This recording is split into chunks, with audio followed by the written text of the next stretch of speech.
And good morning.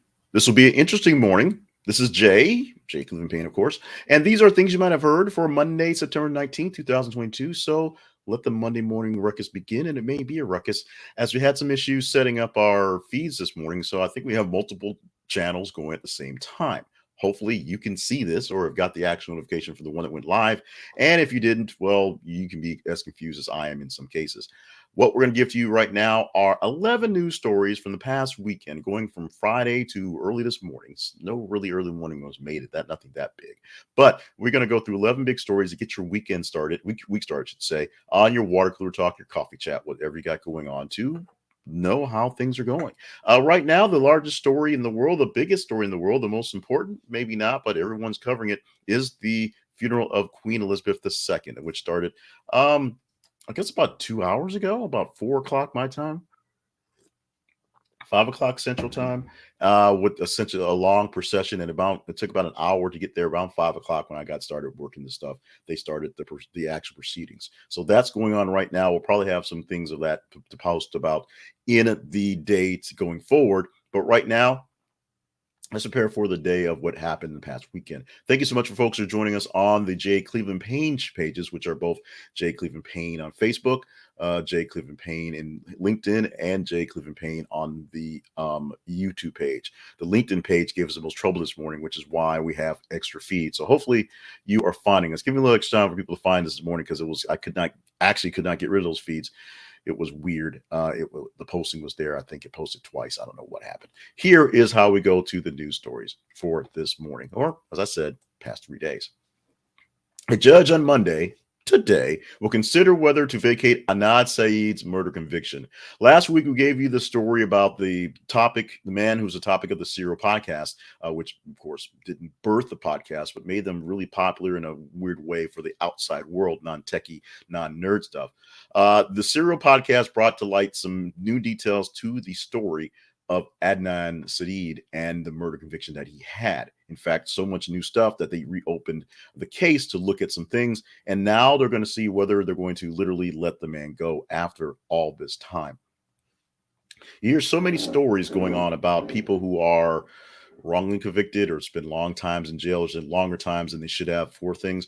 And this is a case of one of those things where this is a conviction that all the evidence seemed to point to a person, but that was because there was missing pieces or something didn't come out that should have been there. We're going to see how this plays out today. They're going to consider whether to vacate that sentence and whether they bring back the Serial podcast. Probably not, but there'll probably be a lot of talk about Serial if this case is overturned because of what happened from it. Rookie Detroit cop resigns after probe into porn videos posted on OnlyFans. Now, the headline's hard to understand as it reads, but the rookie cop from Detroit resigned after a probe went into the videos posted on OnlyFans that were porn videos. Little more convoluted, but that's what actually happened. A cop, brand new cop, living the life of a cop, when someone found out that she had an OnlyFans site, and the probe, word used intended, the study to go back into what she was posting, and it turned out to be basically pornography stuff. Is stuff that, they say the definition of pornography is, when you see it, everybody saw it, and pretty much we're pretty sure that it was porn. Now, is this a problem? It is becoming a problem for many people around the nation who are doing their side gigs and living the video lifestyle. I have a side gig where I make videos where I yak at you guys about news stories. She has a side gig making videos on OnlyFans that people have to pay for that are technically porn.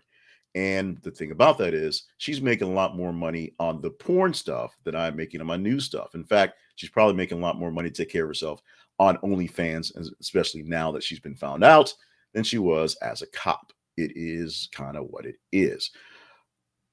I'm not the guy to want to banish anybody. I don't want to take a buck out of anybody's a tablet. And I also don't have a problem with OnlyFans and in the sense that, paying for porn, because, hey, if you're paying for it, at least someone's getting something from it, right? So this is something that's I'm not dying on this hill on morality or anything like that. However, this is becoming a problem for people who work in jobs and work in places where there are either morality clauses or there's the thought process that you're supposed to be above the law, pun intended. A police officer doing porn may be something that's going to be a bit on the offside. If she were a fitness model, then no one would care, no one would matter, even though that's, kind of porny, if you will. Uber apparently hacked by teen employees thought it was a joke. This happened. Uber, the main site, the main building, the main app, was hacked by a teen a few weeks ago, and the employees thought it was someone playing a joke on them that this thing happened. With all the talk about security, cybersecurity, electronic security, and just keeping up with stuff, the fact that they saw something that looked like a hack and thought enough of it to think it was a joke is kind of a joke. We will see what actual backlash comes from this one. Like we say we are your we are your tertiary news source. We're bringing you stories that no one really is picking up on. Obviously, somebody wrote this because we found it out there to put out there, but no one's really pick on this one, mostly because they're all watching Queen Elizabeth right now in her procession for her funeral. But this is something that you need to think about. It's not as easy to hack a system as you think it is, and this guy, this teenager, was probably pretty good at it. However, he did it, and however, it was an issue, and however, the employees did not take note of it, or at least note of it as a joke. Not the way to go with this one. Here's the story that I guess I've been waiting 9 months and a few days to get into, and it is about Nick Cannon. Nick Cannon welcomes in his baby, number 9, his first with model LaNisha Cole. Now, the thing is, I'm confused because I think Nick Cannon has another baby coming up with someone he's already had one with. So I think a number 10 is coming in a few months. So I will, we'll figure it out when he has that. Also, can't knock Nick Cannon because Nick Cannon apparently has enough work that he can take care of his 9, maybe 10 kids and his 7 or so baby mamas, something like that. So as long as you're taking care of folks, it's okay. However, it's probably not so okay to have so many folks to take care of. I don't want to throw the morality call laws on this one because Nick Cannon is just an entertainer. And I want to say he's a fairly good entertainer. He's popular. He's, like I said, he's making money. He's got things going on. But there is a line where you have to kind of draw on your image. And some people just get away with just being the bad guy. Some people get away with being this guy. Nick Cannon, who used to be the cute little kid from Nickelodeon, is not the cute little kid from Nickelodeon anymore. He is definitely a man, and unfortunately has to show us this way too often. So, despite having kids that are going to have like a 20-year age difference, trust me, I did that. It's going to be a weird thing going for Nick Cannon. We have lots of love for Nick Cannon, LaNisha Cole, and their new child, and of course, all the childrens of Nick Cannon. SNL adds 4 featured players: Marcello, Hernandez, Molly Kearney, Michael Longfellow, and Devon Walker. 4 new people joining the cast of Saturday Night Live for season 48 after a whole lot of people leave. Now, this is something that we should not actually be all that surprised about because we get the mass exodus of people every season, basically. It's just so many people that are on the lower end on the feature player part left, as opposed to people who were already established that you knew were ready for movies and TV and other stuff that people were throwing money at, or people who were there for a long time. Kenan Thompson is like trying to roll. If they're going to go 50 seasons, he wants to be there for season number 50, and he's got his covered, and he can do that. He's fine with that. Other people who come breakout stars are trying to go off new things, and some people who've been in the cast for a little bit because they are kind of wanderlust type actors want to go ahead and do something different. Being tied down to Saturday Night Live is a tie down, even if you do have options to work things in your time off. That also means they can't do a lot of things like commercials and smaller things that happen in places and plays. A lot of these guys actually like doing stand-up around the nation, going on tour and doing Broadway type stuff. So congratulations on the 4 new players to the team. We'll see how their season will go coming soon. DirecTV has Sunday ticket issues for a second week in a row. 2 weeks into the NFL season, DirecTV, which will soon leave DirecTV, or Sunday Ticket, and all those folks will soon leave DirecTV, are going out with a very, very massive whimper. 2 weeks in a row of people not being able to access their games, having bad reception, all sorts of images with the with the graphics, with the actual views, the poor, very poor resolution of the screens of the feeds, and going badly. Now, I put a post yesterday on my feed and Facebook of me watching Red Zone on YouTube TV, which is a sponsor. So check out this is conversationproject.com/YouTube TV for checking them out. But I had no problems watching Red Zone itself because I was at a restaurant waiting to eat. So it was football time and I got fantasy football going on. So I'm just seeing how things are going.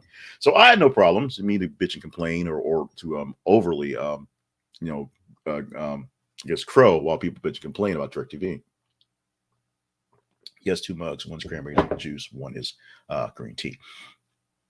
But this is not going to go very well. I know this is their last season for Sunday Ticket and all those things, but you should probably go out on a good good note, good feelings. That's not what's happening with DirecTV and Sunday Ticket this season. Football hasn't been all spectacular, except this week they had a lot of really funny, weird finishes, but we're very early, 16 or more weeks to go in the season. More sports. Las Vegas Aces beat Connecticut Sun to win first WNBA championship. Congratulations to the Aces for beating the Sun. Now, this is one of those things where this is a little weird for the sports world. Las Vegas is a town where sports people go to, but because of the gambling laws, now although it's being opened up, it's very rare that you have a sport that actually can perform there. The Raiders are now there. The Aces of the WNBA are there. They're hoping in expansion they can get an NBA team there in Las Vegas. Now, Connecticut's a little odd because there's no professional teams of any sort in Connecticut except for the Sun, the women's basketball. And that's mostly because of the big support for UConn, Connecticut basketball in college. It's essentially, one of those meccas where women's basketball are large in certain places, so they get all the love, and that what happens in Connecticut. So that's a great place to have a women's basketball league. Great place for those teams because Connecticut always blows people out, and UConn, that being UConn, and the Sun has been blowing people out for quite some time. The Aces get their ace in this time with a win. Congratulations to the Aces, their first WNBA championship. More sports. Albert Pujols hits career home run number 698. He's got plenty of time to hit 700, and looks like the Cardinals are in contention to actually make some playoff history. Albert Pujols coming back to the Cardinals to retire as a Cardinal. He's retiring after the season and wanting to make one more last run with the Cardinals. Didn't expect to be this good. As he has a chance to hit a record in baseball and home runs. He has a chance to go out on top as a champion. The Cardinals are contending very hard. Good luck, sir, Mr. Pujols. The Ford Foundation shuts down Racial Equality Fellowship, cites too much money in other programs. I need you to click the link in this one and read this one because it is a deeper story than the headline is, although the headline says a lot. Essentially, the racial equality programs, the Racial Equality Fellowship itself is being shut down by the Ford Foundation, which is separate from the rest of the corporation because there's so much money in other programs that other people can get into despite the racial equality, despite targeting minorities in the one program. There's way too many money in other programs that are just as good, which could be a good thing. Because it's saying that, if they can compete for the regular stuff, you don't need all these special equality type stuff. You don't need the affirmative action stuff if you're going straight to CEO level every time you apply, which is a good thing to say. But is it actually playing out that way? We will have to see. So what you need to do is read this article. See deeper reasons of why they shut down this particular fellowship and whether the other fellowships or the programs are going to make up in the money and the cost and the numbers that you're looking for diversity. Sarah Huckabee Sanders reveals thyroid cancer, says she is now cancer-free. We want to put this out there because we have no hate or animus for Sarah Huckabee Sanders as a person, if you will, and the we means sort of the editorial board behind things you might have heard in the Conversation Project. Nobody has any ill will. I do have the saying where I say you can hate 3 people at a time. Sarah Huckabee Sanders is not somebody I personally hate. I've not actually met Sarah Huckabee Sanders. I have long conversations, have worked with her father, Mike Huckabee, the former governor, when he was governor of Arkansas. I liked Mike Huckabee. I had early thoughts of possibly voting for him if he had a slight chance of making it into anywhere past the primary, which he really didn't based on who he was running against. And then the Trump stuff happened. And then the change happened. And then the weird Republican, they don't like this guy stuff happened. And so it's hard to really deal with stuff as a person who wants to label themselves a conservative, wants to have more back and forth across both things, considers myself right of center slightly. So, I follow along those lines. But you can't, when people like Sarah Huckabee Sanders is representing who you have.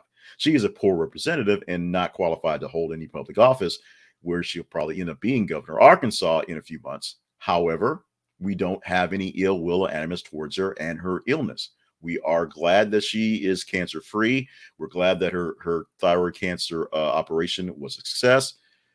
It's kind of odd. We knew nothing about it until after it happened, but there you go. And we're going to move on from that. We don't hate Sarah Huckabee Sanders, but we just don't like her very much. I guess that's fair enough to say. Box office. Sony's The Woman King bombs in previews. Spider-Man re-release makes $19 per theater. I did not add the exclamation points. That was in the story, so I left it there because it kind of made it feel well. So, yeah.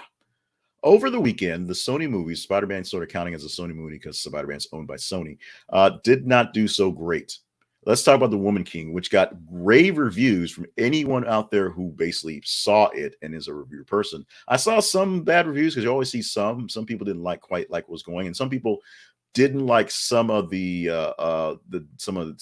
bits and pieces where it went into the darker pieces. But the reviews for The Woman King, starring Viola Davis, were mostly positive. However, the movie, as the first time I ever saw this being as it stated, only made about $500 per theater. That means in every theater that it played across the nation in this opening weekend, that theater only literally grossed $500 for that movie. Sony's Spider-Man, owned by Spider-Man, so the re-release of Spider-Man Far From Home,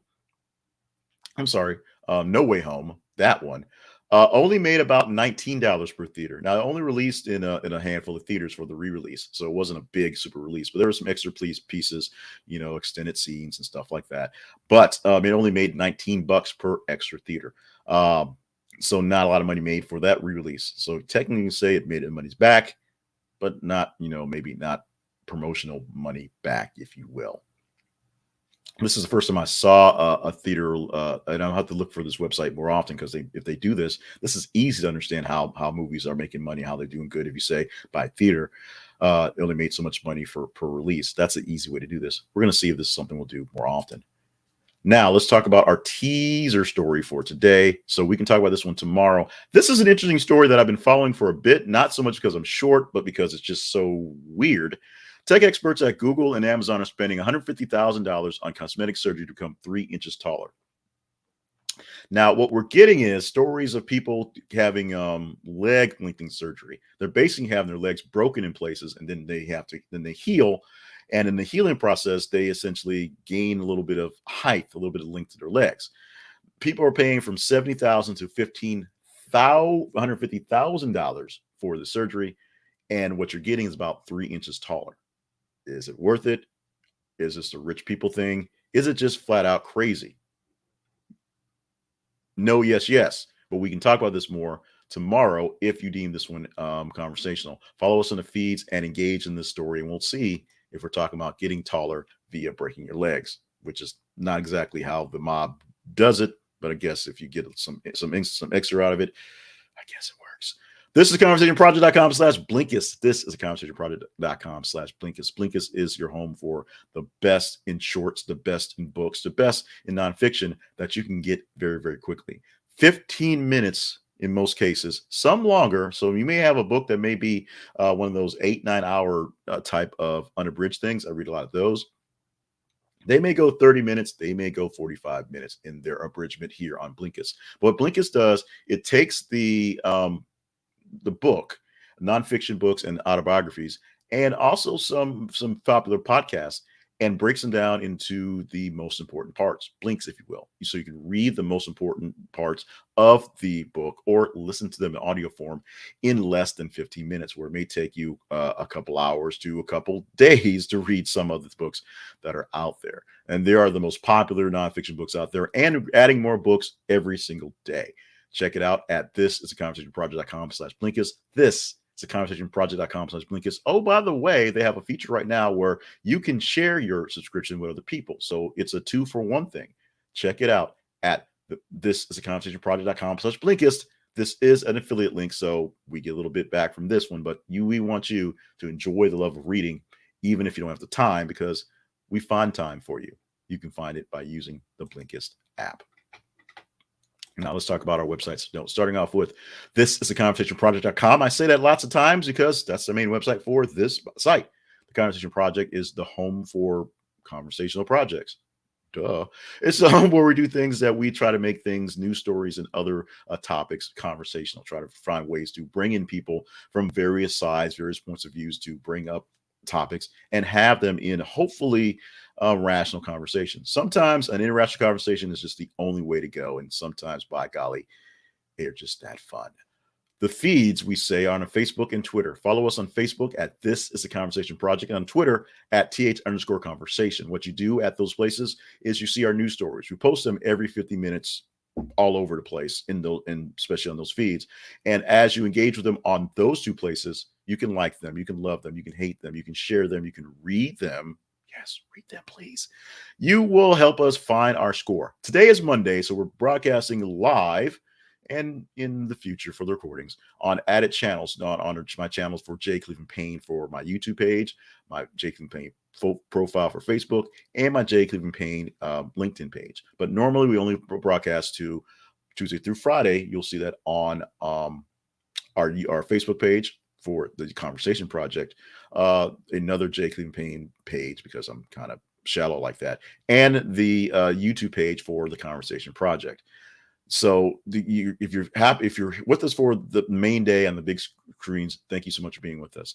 Make sure you go to our website and follow us on YouTube or the podcast version, so you get this 5 days a week. That's, of course, the main website. One more time, this is a conversationproject.com. There's a button for YouTube, a button for podcast. It follows the specific pages and podcast links for this podcast, the audio version of this, and the video of this that happens on the YouTube page. So you get this with notifications 5 days a week.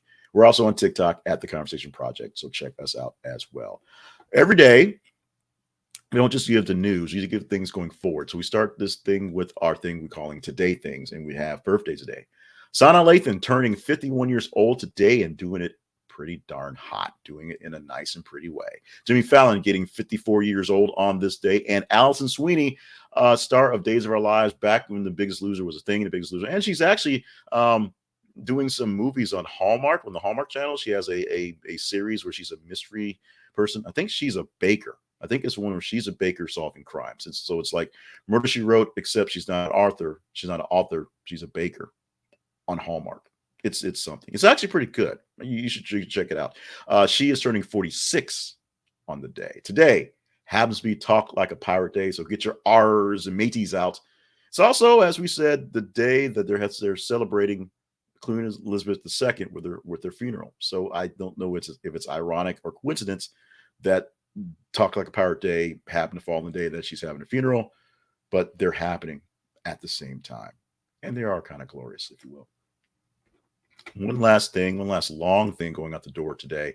You can be relatively sure that when McDonald's first introduced the McRib sandwich in 1981, it's only that old, they had no clue what was to come. Because over the years, the sandwich has gone from marketing flop to an almost cult-like status among the McDonald's faithful. McRib is a seasoned boneless pork patty shaped like a rack of ribs that has been covered in barbecue sauce. That'd be interesting. Covered in barbecue sauce and topped with onions and dill pickles. All of the goodness is then put into a home-style bun. What makes a McRib special is that it only is available for a limited time at the fast food chain. According to Mash.com, normally the McRib arrives in fall sometime around October, late October, if you will. However, in the last few years, they've been anything but normal. Last year, McDonald's waited until November 1st to bring the McRib back to celebrate its birthday. 2020, the sandwich didn't return until well into December due to pandemic-related issues. The 2 years prior to that, however, the fan favorite returned right on the schedule in October. It is September the 19th, so we are essentially 12 days away from McRib, maybe. We shall see. We shall see. Yes, it is that time, that day, Monday, September 19th, 2022. So I guess the Monday morning ruckus can end now at this point. Thank you so much for being a part of the program, part of the show, doing the thing with us as we're doing the thing here on this Monday morning. If you're watching us on the expanded J. Cleveland Payne Universe pages, make sure you stop by our main website and click the link for YouTube so you get this 5 days a week with notifications when you subscribe. We go live at 5:50 every single weekday morning. Make sure you follow us on the feed so you can join us for the actual fun and choosing the stories. That's on Facebook and Twitter. Facebook, this is the conversationproject.com, and Twitter, th_conversation. Make sure you are staying hydrated. We're going to double fist this. I got 2 mugs here. Stay hydrated, stay limber, and stay on task. We need you around for the grand things you are here to be here for. All of them much, much greater than you even know. So we need you here to take care of that. And we need you to have a great day in general and be prepared to chat up some news stories and other things that are coming up that we'll talk about from today, tomorrow morning. Thank you so much for being a part of the show. Thank you for watching us live or checking us on the replay. And we will do this again real soon, like tomorrow morning.